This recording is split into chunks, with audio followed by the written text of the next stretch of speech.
കേരളത്തിലേക്ക് വൻതോതിൽ ലഹരി കടത്തിയ സംഘത്തിൽ 2 പേർ കൂടി പോലീസിന്റെ പിടിയിൽ. നൈജീരിയൻ പൗരനെയും ത്രിപുര സ്വദേശിയെയുമാണ് ബംഗളൂരുവിൽ നിന്ന് ബത്തേരി പോലീസ് പിടികൂടിയത്. വിപിൻ സി വിജയൻ, വിവരങ്ങൾ.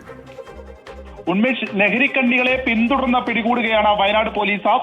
നൈജീരിയൻ സ്വദേശിയായ ചിക്ക അബോജുവോ, അതുപോലെ തന്നെ ത്രിപുര അഗർത്തല സ്വദേശിയായിട്ടുള്ള സന്ദീപ് മാലിക്, ഇവരെയാണ് ബത്തേരി പോലീസും ലഹരി വിരുദ്ധ സ്ക്വാഡും ചേർന്ന് ഇപ്പോൾ പിടികൂടിയിരിക്കുന്നത്.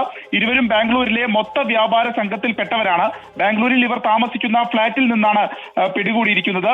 ഇവരുടെ കൂട്ടുപ്രതിയായിട്ടുള്ള ടാൻസാനിയൻ സ്വദേശി പ്രിൻസ് സാംസൺ ബാംഗ്ലൂരിൽ നിന്ന് കഴിഞ്ഞ ദിവസം പിടികൂടിയിരുന്നു. ഇതോടെ ഈ കേസിൽ ഇപ്പോൾ പിടിയിലാവുന്നവരുടെ എണ്ണം 4 ആയിട്ടുണ്ട്.